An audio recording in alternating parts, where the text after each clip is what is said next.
Welcome to this high-speed, low-drag coverage of 314 PTV. I'm going to try to get this one on a fast turnaround, so I'm going to try to do it as short takes as possible. So bear with it a little bit. I also took that feedback. I'm going to lay off the music a little bit, especially in these more serious patch notes. So let's dive right into these type of topics. Once again, remember, if you have a user folder that needs to be cleared out in the PTU, check out my video at the end of this. You can get that, and I'll also put in the links below the guide to join the PTU and the FAQ. Between those three resources, you should be able to. If you're still having trouble, don't hesitate to reach out to me on YouTube or on Discord. This is the same deal as before. All backers are going to be welcome. 15 million starting AUBC if you're jumping into the game late. And the testing focus is going to be desync fixes, general gameplay, and stability. Desync fixes was added since the last PTU patch, the U patch that we just had yesterday. The major issues list is massive again, which means once again they're trying to put all their cards on the table, and these are things you're going to want to watch out for. Remember, they're trying to show you everything as much as possible because you have the desync fix testing ongoing, and you have general gameplay and stability coverage. You can't look for those things unless you know what you're looking for. So players receive the 16,008 error and the workaround. The character reset would need to be either the character in the main menu changing your character's look, or even going onto the website and doing a full reset there on your character, and then leaving the launcher and coming back. I would highly recommend to wait as long as possible before you do the website side. Changing your character on the main menu will just make you pick a new respawn point sometimes. But if you change the character, leave the loader, no big deal. Changing it on the website, remember the PTU copy we're talking about, the PTU copy. Check out my link at the end of this channel, at the end of this video, if you'd like to see that what I'm going on about. But do not touch your live stuff, is basically, if you don't see this bright yellow greenish color that you're clicking on and copy character to the PTU, don't do it, okay? So after logging out in a bed, the whole point is that they are now calling that an error 20,018. It is a long loading screen that you're stuck at. If you log off in a bed, do not log off in beds. That is still an issue. And we're talking about on ships mainly. After a server connection timeout, okay, the infamous 30K, a bad token error may be presented, preventing loading back into the persistent universe. Requires gameplay restart to work around this issue. This is old as time itself. If you get a 30K and you don't immediately get back onto the main menu, you can join back with your party, or join on your friends, or just have a prompt to jump back into your game. You're going to have to. It'd be best to restart the game, not just try to jump right back in. Star Citizen may crash immediately after pressing launch game in the launcher, and you can see these issues. I found it interesting that they added in these different specific products that can conflict with the app. So be sure to check and make sure you don't have these running in the background when you're trying to play. And I also like that they made that nod to RSI technical support. You can put a petition in with them and see what's going on. Elevators environment content will occasionally be missing in the PU, persistent universe. So yes, this is the one that allowed me to explore very well Crusader L1. I'll add that as a video at the end too. Sometimes you can go exploring. Sometimes you just fall through a world. So that's not always the option. But if you happen to be on a station and you fall through the station, you can EBA back to a hangar, or if you're with a group, you can say, hey, come pick me up near the big window, because you're going to be just to the, depending on the station, I shouldn't say that, you'll usually be close to the big window. The HABs are literally on the same floor, and when you fall through, you tend to be towards the bottom of the station underneath it. It's not always that way. You're not always that lucky. Certain stations are built modularly and they're different, but most of them are on the same floor, right near the ASOP terminals, so you're near the big window. So that's a good landmark, so to speak. Players are unable to leave a party from the main menu. Self-explanatory. The chat window is positioned too low to be fully readable whilst in a vehicle on ultra-wide monitors. That's unfortunate. Using a MediPen may occasionally have no effect. Ouch. Swapping FPS weapons drops or removes the original weapon. That's been something that has cropped up a few different patches. I've lost plenty of especially things I picked up off the ground, especially. But sometimes when it's my own weapon, that really hurts. Mineable commodities data in scan mode Displays incorrect percentage values, so that's definitely an impact to mining gameplay. The player may be unable to open hammerhead turret doors, leaving them trapped inside. Once again, that's definitely going to have a negative. Don't forget you can always backspace, which makes you respawn at your last known location. If you're flying, if you happen to be blessed enough to be flying with a Carrack or a Cuddy Red or something to that extent, or 890 jump, you'll just respawn there as long as you're nearby it. Just a reminder, it has a limited range. But if you don't, you'll obviously respawn back at your last major location you landed at, which can be quite a ways away from your hammerhead. Constellation Andromeda Copilot unable to target while in missile operator mode. That's unfortunate. That's going to have to be fixed, just like all these. Elevators at Grimhex fails to complete animation, and elevator can lose functionality. This is a carryover from the 3.14 EU patch that just came out yesterday. Search message such as shipment lost and lost cargo do not update once the player has collected the cargo box. This is a holdover from the last patch as well. Unable to complete box delivery missions in Area 18 as kiosks rejects boxes. Yet another holdover. As I mentioned, the holiday events were also impacted by a glitch that was very close to that. Not able to turn in the rewards. You had to go somewhere else. You could collect all you wanted at Area 18 and just slap and throw them in your backpack and your armor, but eventually you'd have to take them somewhere else to sell. Distortion weapons can lead to friendly fire threshold being met in only a few shots. Unfortunate. The Demon Fang combat knife asset continues to be missing from the game. We gotta make this a meme, everybody. We've gotta make this a meme. I love the fact that this asset is just absolutely. Even the developers are not as strong as the Demon Fang combat knife. Oh, sorry. When entering the pilot seat of the 100i, the animation may not complete, leaving the player facing away from the windscreen. If this happens, there is hot, and you can't turn and hit exit on your hard left or your hard right. There is basically mash your upper buttons. I think it's Y or something like that. There is a button that will allow you to step out of your seat. So if you have a 100i, it's best to look at your keyboard layout of your ship. So hit escape, go into the keyboard layouts for flight, use the drop down in the bottom right for flight, and then check and confirm what the button is to exit the seat before you get in your pilot seat. I would highly recommend you do that so you don't have a bad situation where you may not be able to get out of the seat unless you know that hotkey. Just a little tip. I've usually on a video like this, I would stop the video, go into the game, double check it, but yeah, I'll explain why I'm rushing this. Arena Commander, players can spawn facing the wrong way at the start of a match or after dying. It's unfortunate. It's not the end of the world, but it breaks the flow of the game. Occasionally, the quantum drive may start spooling with no known cause. I've had that happen to me, or at least the animation and noise of it happening to me on cooldowns especially. It had something to do with cooldowns. Players, let's see, sometimes after spooling and calibrating the quantum drive and attempting to initiate the jump, nothing happens. The workaround is to move the ship reticle away, then move back to recalibrate. That's an old trick. Multiple patches we've had this issue. Don't sweat it. It's not a big deal. As long as you know to move the ship away, pull it back, and then hold down your B key when it's all calculated, you're good. Players can experience flashing lights when flying close to HURL4. If you are sensitive to flashing lights, be sure to keep that in mind. I don't really spend much time over in the Hurston pocket, at least at L4, but that is something to bear in mind. You might have a delivery there. If you are lucky enough to be in a group, you might be able to work around that. You just go into the back of the ship and let them handle it. If you're by yourself and you're still nervous about it, don't forget the C key is cruise control. See, I do know that one by heart. So you can use the mouse scroll wheel, kick it up to full speed, hold down W, hit the C key to get you closer to the station. And then you're going to play the game of trying to peek, basically, and see it when you get close to the station. And then you're going to have to try to actually land the ship. It might not be worth all that, honestly. If I had a sensitivity to flashing lights, I probably would just skip that little game. But that is a workaround that you could possibly do. Nox variants are missing comms MFD button from the left and right MFD screens. So that's a major consideration. The Nox not necessarily often needs to use comms, but you may need to open a door or to get back into a garage if you broke out the Nox at, say, a Platinum Bay, back at the station. The Platinum Bay in New Babbage has a big door. That's what I'm thinking of.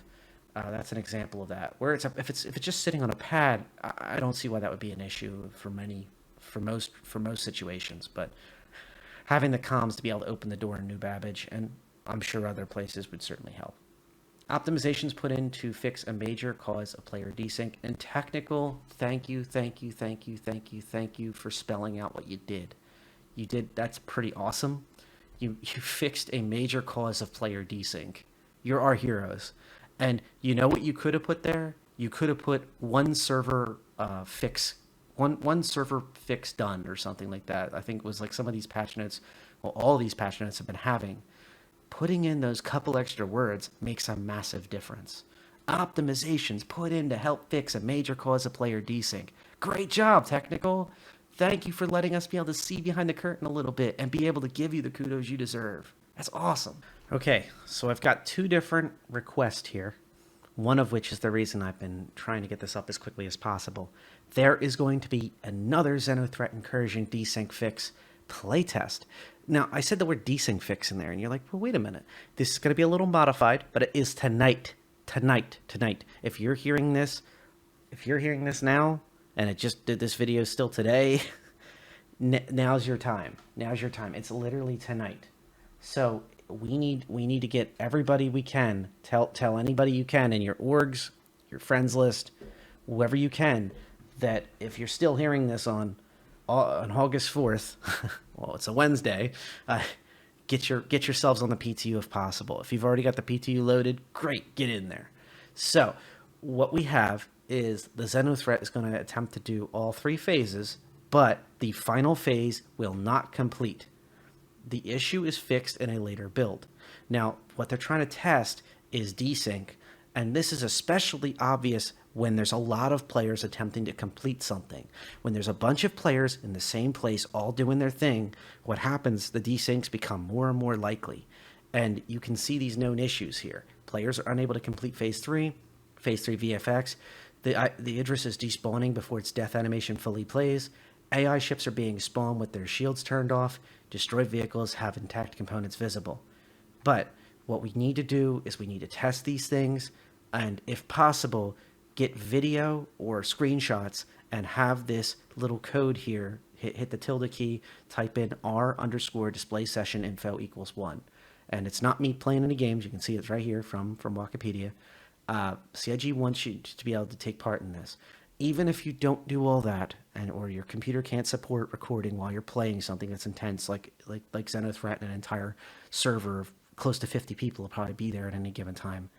Get in there and have a good time, and you'll be doing a great service to the community. So once again, the Xenothreat test is tonight. If you're hearing this on Wednesday, or to our friends in other time zones, if you're hearing this and you just came out of Wednesday, it's probably still going on. I noticed that some of these are not exactly set in stone when they start and stop, and you may miss it, but it may continue, especially if they still need some information. So bear that in mind. I'd still recommend getting in there and checking it out. On the right side of your screen, Bayor has another call to arms for the V patch. He's asking for this time around for us to look for incidents of rubber banding caused by server stalls. If you see this issue against AI or players, post a video with the QR code r_display session info 1.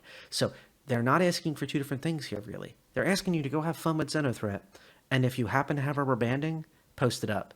If you happen to just see desyncs in general, and desyncs can be an org mate or someone in chat is mentioning, I thought I was here, but I'm really not there. They want to see your perspective and their perspective if possible. Another desync issue could be that you're desynced, like you're getting attacked by an AI you can't even see. That's another example of a desync. Another desync can be a player who looks like they're just flying around the ship.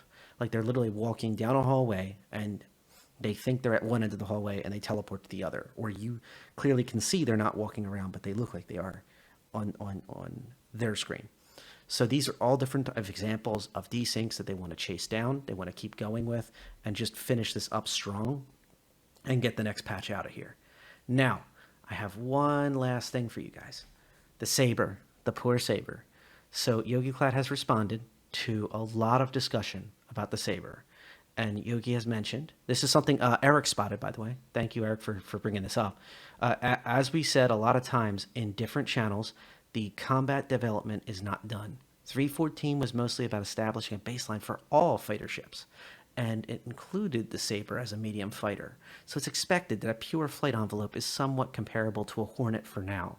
We did not have enough time yet to properly look at every single ship and tune it towards the vision that were defined before. Ultimately, we want every ship to play a purpose, but doing that takes time. I certainly would not melt based on the current performance, as the combat development is not done. Certain combat elements are still missing, and the balance will continuously change over the next quarters, and this includes flight tuning as well. I cannot really discuss specific details of the Sabre's performance numbers yet, as we're not done with it. What you can expect from it is that we will be able to fulfill its role if handled correctly. Now remember, a Sabre is a preeminent superiority fighter. It was meant to be slightly stealthy. It was meant to be kind of described as a boom and zoomer, although that was never, like, as far as I know, that was never an official topic, although everybody kind of talked about it that way. Whereas the Hornet is kind of spins on a dime, death ball basically all around it. That was the original intent, or at least how the original played. See, that's the thing. It's kind of melts together when we talk about these type of things. I'm sure that the comments we do get on this video will gladly clarify for me and make certain I'm well aware of exactly what the Sabre is meant to be and what the Hornet is. And I think that was not a coincidence Yogi brought up the Hornet, another medium class fighter that is well stocked and well capable for fighting other ships, but more carrier based than the Sabre, I would argue, at least based on what we're seeing right now. I've always had a soft spot for the Sabre. I like that semi-stealth capability, unlike the Hornet Ghost, which kind of trades a lot in exchange for that lower IR-EM envelope, especially on the EM spectrum.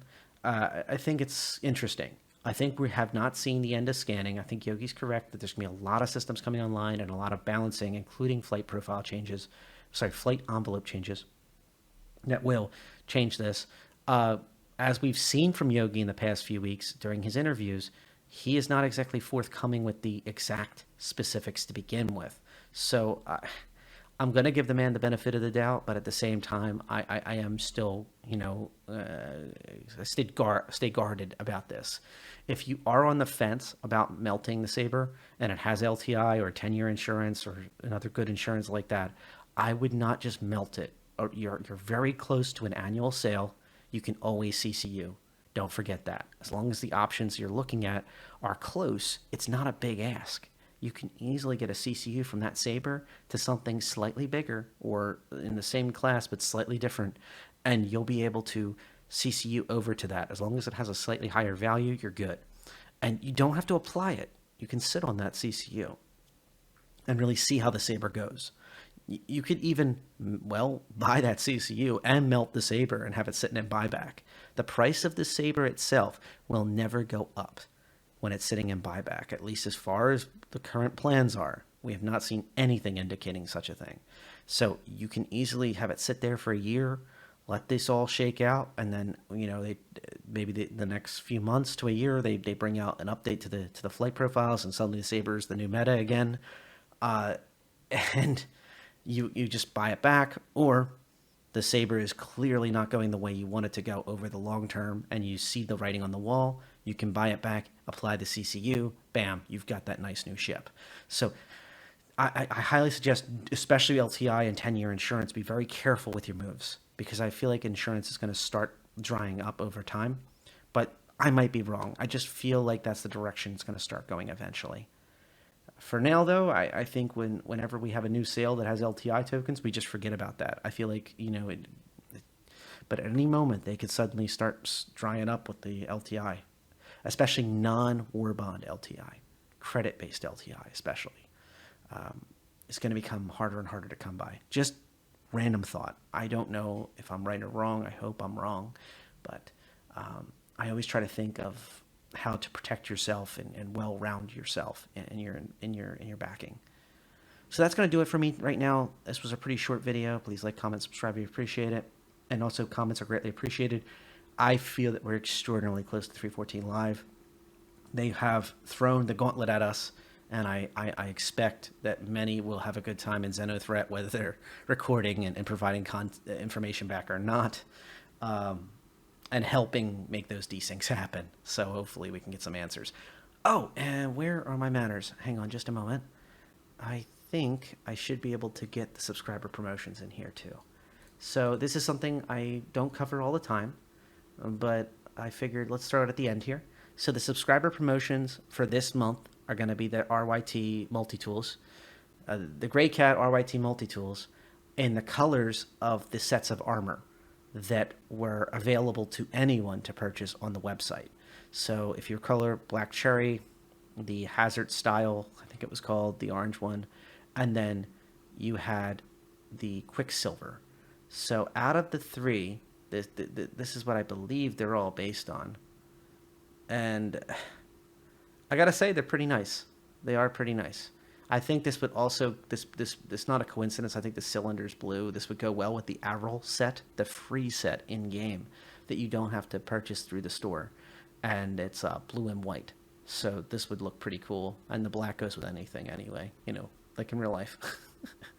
So I'm not going to read all this, but you get the point. It goes with the ROC and the ROC-DS paints that work on both of those, as I understand it. And here's the Black Cherry. Here's the Harvester. Sorry, it was not Hazard. It's Harvester. And there is the Quicksilver. And usually with these, the trend is, here we go.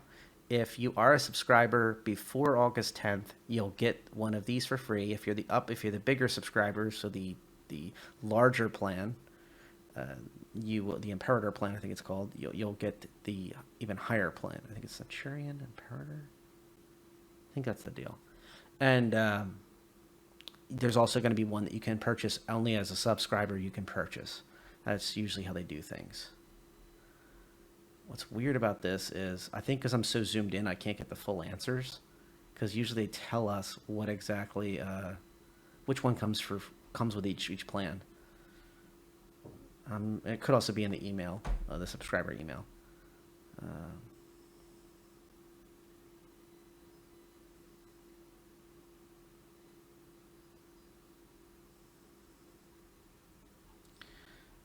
So that's what they have for the RYT multi-tools. They also have the ship of the month. I didn't read this ahead of time. I usually read these all ahead of time. The ROC-DS. One of the ships I suggested as one of the 4 top ships for upcoming new player development. New players trying to train to become established players and making their way in the world. I argued this ship is this vehicle is excellent if this thing had oxygen and it protected you from the environment even slightly. Like this needs an oxygen tubing system that feeds this back and heat and air conditioning or something into the suit, or this needs air dams around the side to at least give you oxygen, because right now this person is completely exposed to the elements and is on a time limit. And on some moons, that is no go. It is literally 5 minutes, even in the best suits, or 20 minutes, 15 minutes. So you could take turns inside the truck, but it just seems like a novelty right now that needs to be worked on. It does have an additional range to the laser, and it has double the storage in the back. So the only other thing I can think of is if you take this thing into a cave, this wouldn't be a bad option because it would be less trips in and out of the cave. Let's see, the freelancers. These were the freebies last month, and now they are the ones available for sale. So you can go into the pledge store or CCU to a freelancer, the DUR, the Max, the MIS. The MIS is a really nice ship. The Max really needs to get tuned, but it is a really cool concept. It can haul a lot of stuff. The DUR will come into its own when the scanning is in, and the regular Lancer is regular Lancer. The only thing I haven't complained about is the visibility on these MISs. Sorry, the freelancers. I have MIS on the mind because I really like this ship. It is an incredible missile boat, and right now missiles are very strong. And subscriber merchandise discount. This is the new plushie that I hinted at yesterday, and so now it's official. This is a legit thing. It is not a joke. It is not just a subscriber only. Anyone can pick this up, but they're saying that you get an additional discount on the items, 10% off new items. And that's all I have for you on this episode. I thought this would be a fun little overtime type discussion. And yeah, I'm going to try to render this out and get it pumped out as fast as possible to try to get the numbers up and bring community awareness to the Xenothreat tests going on tonight, especially with the turnaround time with this. Very exciting stuff. And that is giving me a lot of optimism that 314 Live is going to come tomorrow to the next day. I wish I was in 314 Live right now, but you saw that known issue list just like I did. You know, we've got to see through at least a few of them before we wrap it up. Have a good day.